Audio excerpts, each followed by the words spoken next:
Halo Sobat Pemburu Spoiler dimanapun kalian berada. Bagaimana kabarnya? Semoga tetap dalam keadaan sehat selalu yang pastinya. Oke Bor, kali ini Mimin akan membahas film yang berjudul The Contractor. Sebuah film yang menceritakan tentang seorang pasukan khusus yang dikhianati oleh negaranya sendiri. Ia dipaksa mundur dari kesatuannya dengan alibi kondisi kesehatannya.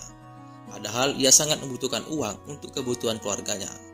Lalu bagaimana ceritanya? Ini ceritanya. Pria ini bernama James. Dia adalah tentara pasukan khusus Amerika Serikat yang hidup bersama istrinya dan dikaruniai seorang anak. Keesokannya, James sedang menjalani pengujian fisik karena sebelumnya ia mengalami cedera lutut akibat perang di Afghanistan. Beberapa hari kemudian, James dipanggil oleh atasannya. Namun di sini, James malah mendapat kabar buruk. Dia diberhentikan secara terhormat dari kesatuan militer. Mereka beralasan bahwa kondisi cedera yang dialami James tidak kunjung sembuh, serta kesehatan mentalnya juga belum pulih akibat peperangan. Atasannya juga mengatakan kalau James tidak akan mendapat uang kompensasi dari militer, karena uang tersebut telah habis digunakan untuk pengobatan cedera James. Mendengar itu, James sangat kecewa. Bertahun-tahun dia menjadi tentara, mempertaruhkan nyawanya demi membela negaranya. Kini dia merasa seperti ditelantarkan. Sesampainya di rumah, James memberitahu hal ini kepada istrinya yang bernama Brianna. James dan Brianna kebingungan karena harus membayar banyak cicilan yang belum tuntas dibayar, ditambah lagi mereka harus menghidupi anaknya. Walaupun mereka mengalami kesulitan ekonomi, tapi dengan sabar, Brianna berusaha menenangkan suaminya agar memiliki semangat kembali.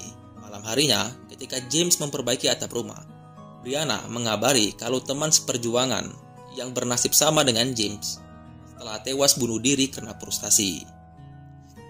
Pagi harinya, James menghadiri pemakaman tersebut. Tak lama kemudian, ia dihampiri mantan atasannya yang bernama Mike.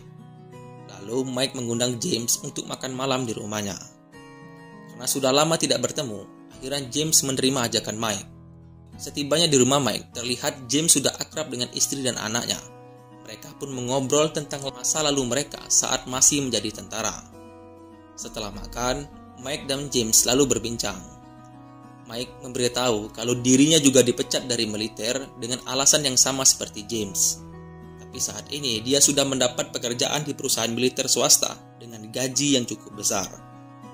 Mendengar itu, James meminta Mike supaya mengajaknya bekerja di sana karena James sedang butuh uang untuk menghidupi keluarganya. Mike pun akhirnya bersedia membantu James. Besok harinya, Mike mengajak James menemui bosnya yang bernama Rusty. Rusty juga menjelaskan kalau dia pernah dipecat dari pasukan khusus, namun sekarang dia mengelola perusahaan swasta yang hanya merekrut orang-orang mantan pasukan khusus yang sangat profesional. Rusty juga menjelaskan kalau pekerjaannya adalah melakukan misi-misi rahasia yang disetujui langsung oleh presiden.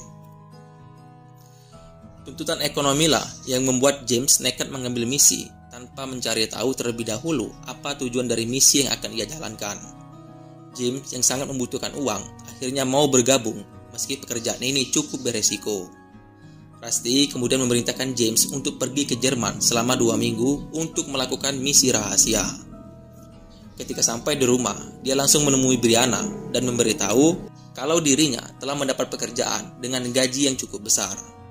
Tapi pekerjaan ini membuat mereka harus berpisah selama 2 minggu. Karena stok mie di rumah sudah mulai habis dan belum ditambah token listrik sudah mulai berbunyi. Mau tidak mau, Brianna mengizinkan suaminya mencari rezeki. Singkat cerita, James sudah sampai di Jerman, tepatnya di kota Berlin. Dia segera pergi ke hotel yang telah disiapkan oleh Rusty. Ketika James sedang santai, ia didatangi oleh anak buah Rusty yang bernama Katia. Katia menjelaskan kalau misi James adalah memata-matai profesor yang bernama Salim. Profesor Salim ini merupakan seorang ilmuwan yang diduga sedang bekerja sama dengan kelompok teroris. James langsung menyiapkan semua perlengkapan untuk melakukan misi pertamanya. Dimulai dari mengintai Prof. Salim di rumahnya sampai ke sebuah labor tempat Prof. Salim melakukan penelitian. James akhirnya berhasil menyelesaikan misi pengintaian. Ia pun diminta Katia untuk segera pergi ke markas. Sesampainya di markas, ternyata di sana ada Katia, Mike, dan beberapa anggota lainnya. Kemudian Mike menjelaskan bahwa Prof. Salim sedang bekerja sama dengan para teroris untuk menciptakan senjata biologis yang sangat mematikan. Misi mereka adalah menghabisi Prof. Salim dan mengambil data penelitiannya.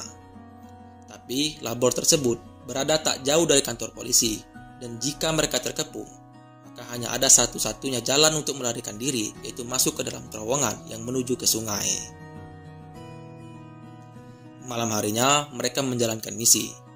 Sesampainya di labor Prof. Salim, mereka pun mulai beraksi. Dengan mudah, mereka bisa menghabisi para penjaga, sehingga mereka berhasil menangkap Prof. Salim lalu menginterogasinya. Mike lalu bertanya di mana Prof. Salim menyimpan semua data penting. Tak lama kemudian, Mike mendapat informasi kalau para polisi akan segera datang menyergap mereka. Maka dari itu, Mike menyuruh rekannya untuk segera mengambil data semua penelitian. Setelah informasi berhasil didapat, Mike menyuruh James menghabisi Prof. Salim dengan menyuntikkan sebuah racun mematikan. Ketika akan dihabisi, Prof. Salim terus memohon kepada James supaya tidak membunuhnya. Prof. Salim yang merasa terancam lalu mengatakan kalau sebenarnya dia hanya membuat vaksin untuk menyelamatkan jutaan nyawa. Kemudian Prof. Salim memberitahu kalau dia menyimpan salinan data penelitiannya di sebuah perangkat yang hanya bisa dibuka oleh istrinya Prof. Salim. Tapi James yang tidak percaya dengan semua apa yang dikatakan Prof. Salim, dia pun tetap menghabisinya. Sebelum pergi, mereka membakar tempat itu, supaya kematian Prof. Salim seolah-olah terjadi seperti kecelakaan. Saat akan pergi dari sana, namun tiba-tiba mereka disergap para polisi, sehingga aksi baku tembak pun terjadi. Di tengah pertempuran, kaki Mike tertembak, bahkan Katia dan beberapa rekannya juga tewas. Karena sudah terpojok, James langsung menggendong Mike yang terluka untuk melarikan diri ke lorong bawah tanah. Sesampainya di tempat aman, Mike kehilangan banyak darah akibat tertembak. James yang melihat Mike sekarat tanpa pikir panjang langsung mendonorkan darahnya kepada Mike.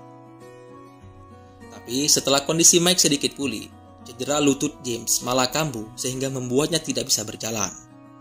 James yang tidak mau misi mereka gagal, dia menyuruh Mike untuk segera pergi lebih dulu dengan membawa data penelitian Prof. Salim yang berhasil mereka dapatkan. Mike pun berjanji akan kembali menjemput James di hotel. Karena tak ada pilihan lain, akhirnya Mike pergi meninggalkan James. Singkat cerita, kondisi cedera James mulai membaik. Dia pun berusaha berjalan menuju ke hotel sembari menunggu Mike datang untuk menjemputnya. Setibanya di hotel, James diberi paspor terbaru dan sebuah pesan dari Mike. Pesan itu bertuliskan kalau besok Mike akan datang untuk menjemput James. Keesokan harinya, James yang belum melihat kedatangan Mike memutuskan untuk pergi dari hotel dan pergi menuju ke markas. Ketika sedang berjalan dan mencoba menghubungi Rusty untuk menanyakan keberadaan Mike sekarang, Rusty menjawab kalau dia tidak melihat Mike kembali ke markas dan kemungkinan Mike telah mati. Kemudian Rusty bertanya posisi James sekarang, karena dia akan menyuruh anak buahnya untuk menjemput James. James pun memberitahu kalau saat ini posisinya berada di sebuah taman. Tak lama setelah itu, beberapa anak buah Rusty datang untuk menjemput James. Namun di sini dia memiliki firasat buruk. Dia memutuskan untuk menghindari anak buah Rusty. Dan benar saja, ternyata Rusty menyuruh anak buahnya untuk membunuh James. Dengan keahliannya sebagai mantan pasukan khusus, berhasil menghabisi semua anak buah Rusty dan menyisakan satu orang dalam keadaan sekarat. James lalu menanyakan siapa orang yang telah mengirimnya. Dalam keadaan sekarat, orang itu menjawab bahwa Rusty lah yang memerintahkan mereka untuk membunuh James dengan kode pembunuhan Tomahawk. James menggunakan HP orang itu untuk mengirim pesan kepada Rusty kalau misinya sudah berhasil dilaksanakan. Rusty pun percaya bahwa James sudah tewas. Kemudian James pergi dari sana dengan semua luka di tubuhnya. Di sini James masih tidak percaya kalau Rusty telah tega mengkhianatinya. Di saat itu, James juga teringat dengan perkataan Prof. Salim sebelum dihabisi. Prof. Salim pernah mengatakan kalau dia menyalin data penelitiannya yang hanya bisa dibuka oleh istrinya. Tanpa buang waktu, James segera pergi untuk menemui istrinya Prof. Salim. Setibanya di rumah, James meminta istrinya Prof. Salim untuk menyerahkan salinan data itu kepadanya. Istrinya Prof. Salim akhirnya mengatakan kalau data itu telah disimpan di sebuah bank dan Saat itu juga mereka pun segera menuju ke bank tersebut. Setelah James berhasil mendapat data penting itu, dia pun segera pergi dari sana. Malam harinya, James membuka salinan data Prof. Salim yang tersimpan di dalam sebuah tablet. James sangat terkejut saat dia melihat video Prof. Salim yang berpesan kepada putranya. Prof. Salim meminta putranya agar meneruskan perjuangannya sebagai seorang ilmuwan yang berguna bagi semua orang. Dan di sini sebuah fakta terungkap. Ternyata Prof. Salim sedang membuat vaksin untuk virus mematikan yang sedang melanda dunia. Jika Prof. Salim berhasil membuat vaksin, dia berniat untuk membagikan vaksin dengan gratis kepada semua orang di berbagai penjuru dunia. Tapi sayangnya, pemerintah Amerika tidak menyetujui semua rencana Prof. Salim. Terlihat, James sangat menyesal karena telah membunuh Prof. Salim. Setelah mengetahui fakta sebenarnya, James memutuskan kembali ke Amerika untuk balas dendam. Sesampainya di Amerika, James ingin menemui istrinya Mike untuk memberitahu kematian suaminya. Setibanya di sana, James sangat kaget karena melihat Mike yang ternyata masih hidup. James merasa sangat kecewa dengan Mike. Dia menunggah kalau Mike telah bekerja sama dengan Rusty untuk menjebak dirinya.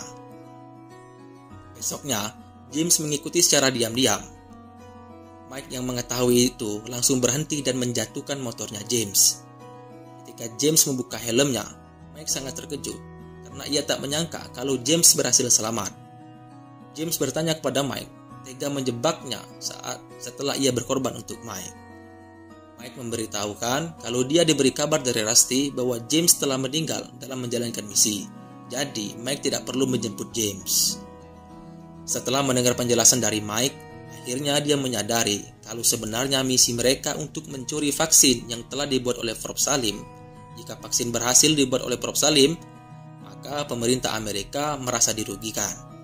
James menjelaskan kalau satu-satunya cara untuk menyelesaikan semua ini yaitu dengan membunuh Rusty. Mike yang juga merasa dibohongi oleh Rusty, akhirnya mereka berencana untuk menghabisinya. Singkat cerita, malam harinya James bersama Mike mendatangi rumahnya Rusty. Mereka pun membagi tugas. Mike akan menghabisi semua penjaga, sementara James akan berusaha menerobos masuk rumah Rusty untuk mencari Rusty. Setelah Mike berhasil menghabisi beberapa penjaga, tiba-tiba ia ditembaki oleh Rusty tepat di bagian dadanya. Di saat yang bersamaan, James masih sibuk menghadapi penjaga yang ada di rumah Rusty sebagai pelindung Rusty. Setelah berhasil menghabisi para pengawal Rusty, di sana James berhasil menemukan Rusty yang sudah sekarat. Dengan penuh amarah, James langsung menembak Rusty tepat di kepalanya. Melihat Mike luka parah, James segera membawanya ke rumah sakit menggunakan mobil. Tapi dalam perjalanan, ternyata Mike sudah kehilangan banyak darah, sehingga nyawa Mike tidak tertolong. Kematian Rusty dan Mike membuat James sangat khawatir, karena tak lama lagi pemerintah Amerika pasti akan memburunya. Maka dari itu, James membakar jasad Mike bersama mobilnya sebagai alibi untuk menghilangkan jejak, sehingga kematian seolah-olah terjadi seperti kecelakaan. Kemudian James pulang ke rumah untuk menemui istri dan anaknya, dan ia berencana pergi dari Amerika untuk memulai kehidupan baru. Dan di sana pun film berakhir.